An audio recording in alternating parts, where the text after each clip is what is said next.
Anies Baswedan, akibat apa yang dia lakukan di Pilgub DKI 2017, sudah terstigma namanya sebagai bapak politik identitas. Pilgub DKI di tahun 2017 memang pilgub yang menyakitkan buat seluruh bangsa Indonesia. Karena itulah model terkecil politik yang membahayakan keutuhan bangsa Indonesia. Jadi para pendukungnya Anies harus mencoba untuk pinter sedikit saja, jangan menggembar-gemburkan sesuatu yang tidak perlu digembar-gemburkan, apalagi berusaha menyejajarkan diri dengan Presiden Jokowi. Yo, jauh toh, kapasitasnya jauh. Anies gubernur cuma sekali, menteri dipecat kok. Pak Jokowi 2 periode wali kota, 1 periode gubernur, 2 periode presiden, tidak pernah kalah gitu, tidak pernah dipecat juga. Jadi jangan mengglorifikasikan seorang Anies Baswedan yang di Jakarta pun tidak banyak jejak keberhasilan ditinggalkan oleh Anies Baswedan. Ya, banjir, macet, rumah DP 0 rupiah, masalah silang sengkarut Formula E belum selesai juga, kelebihan bayar banyak sekali terjadi di mana-mana. Kemudian elektabilitas Nasdem turun, itu karena ketika Nasdem mencalonkan Anies Baswedan, ya tentu selama ini kan pemilih Nasdem adalah pemilih yang katakanlah yang melihat Nasdem adalah partai yang mendorong Presiden Jokowi, bahkan lebih dulu dibandingkan PDIP sekalipun. Sehingga tidak heran Nasdem dan Jokowi itu along with, jadi berjalan beriring. Nah, ketika Nasdem mencalonkan Anies Baswedan sebagai jagoannya, ya, dan Anies dipersepsi sebagai bertolak belakang dengan Presiden Jokowi, maka tentu saja pemilih Nasdem akan lari. Itu konsekuensi logis. Apes sudah bagi-bagi hadiah umroh, elektabilitas Nasdem malah turun. Pertanyaannya nih, apa penyebabnya? Apakah karena nama Anies Baswedan yang sekarang sedang diusung Nasdem? Saya coba mengulik sedikit kemungkinan kenapa suara Nasdem turun terus dan gak sesuai dengan harapan Surya Paloh ketika dia pertama kali menunjuk Anies Baswedan sebagai calon presiden Nasdem. Polarisasi di negara ini akibat Pilgub DKI di tahun 2017 yang penuh dengan politik identitas itu bukannya semakin berkurang, justru semakin menguat. Polarisasi atau perbedaan pandangan dalam politik itu dicemaskan banyak orang karena bisa mengakibatkan perpecahan. Tapi maaf ya, saya berpandangan terbalik. Perbedaan pandangan itu penting banget, apalagi ketika kita berhadapan dengan kelompok yang ingin mendirikan negara agama di NKRI ini. Karena tanpa perbedaan pandangan yang kuat, maka bisa dipastikan ide pendirian negara agama akan dimakan oleh masyarakat awam karena dibiarkan. Jadi polarisasi pada saat sekarang ini sebenarnya positif, bukan malah negatif. Dan memang harus dipelihara. Karena kalau bicara tentang NKRI, tentang Pancasila, tentang ideologi negara, gak boleh ada perbedaan pandangan. Dan pandangan yang membela negara adalah pandangan yang seharusnya paling kuat dari pandangan kelompok yang ingin mendirikan negara agama di negeri ini. Nasdem bisa dibilang partai yang suka cari aman. Kenapa? Karena gak mau ambil resiko. Perhatikan saja sejak Pilpres 2014 lalu, partai ini tidak pernah sekalipun punya capres sendiri. Padahal jelas tujuan orang mendirikan partai itu untuk berkuasa atau untuk mendapatkan kursi RI 1. Jadi alurnya punya cita-cita jadi presiden dulu baru didirikan partai. Ibarat orang mau jalan-jalan harus punya tujuan dulu baru beli tiket pesawat. Sebagai contoh, Rhoma Irama awalnya bercita-cita ingin jadi presiden, baru kemudian mendirikan Partai Idaman.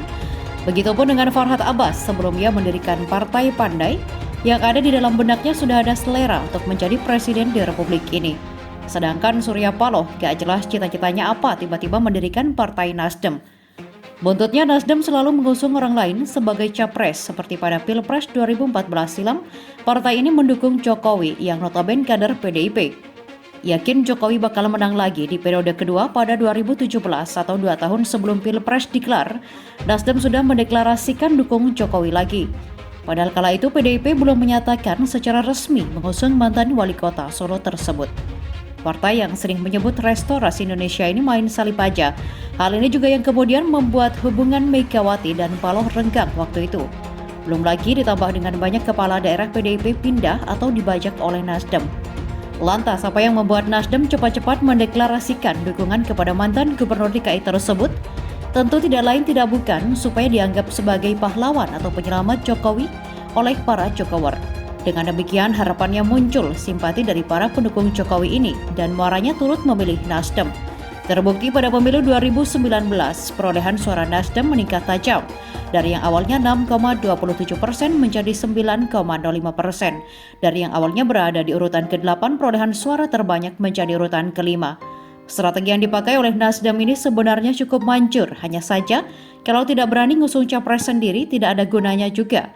Karena indikator keberhasilan serbu partai itu bukan seberapa banyak suara yang berhasil didapatkan, tetapi seberapa sering mengusung capres sendiri di Pilpres. Tapi ya karena hidup ini adalah pilihan, kita tetap mesti menghargai pilihan Nasdem tersebut, meskipun itu anomali atau tidak seperti biasanya. Nah, untuk Pilpres 2024 mendatang, lagi dan lagi Nasdem menggunakan cara lama, yakni mengusung capres yang bukan kader sendiri dan mendeklarasikannya tepat 2 tahun sebelum Pilpres digelar. Namun yang hendak diusung oleh Nasdem kali ini bukan Jokowi lagi, tapi Anies Baswedan. Pertanyaannya, kenapa Anies? Kenapa bukan Rhoma Irama atau Sam Aliano? Sebagaimana kita ketahui bahwa pada Pilpres 2019 lalu, masyarakat Indonesia terbelah menjadi 2 kelompok, yakni kelompok pro pemerintah dan kelompok oposisi yang dipimpin oleh Prabowo. Setelah Pilpres 2019 digelar, ketua kelompok oposisi tersebut malah bergabung ke pemerintah menjadi Menteri Pertahanan, sehingga kelompok sebelah kehilangan panglima atau komandan. Memang sih di sana masih ada PKS dan Partai Demokrat, tapi di antara kedua partai ini tidak punya kekuatan untuk mengambil alih kepemimpinan yang ditinggalkan oleh Gerindra atau Prabowo. Di samping itu mereka juga tidak punya sosok capres sebagai pemersatu. Perhatikan saja Ketua Umum Partai Demokrat AHY yang diincarnya malah kursi cawapres. Artinya apa?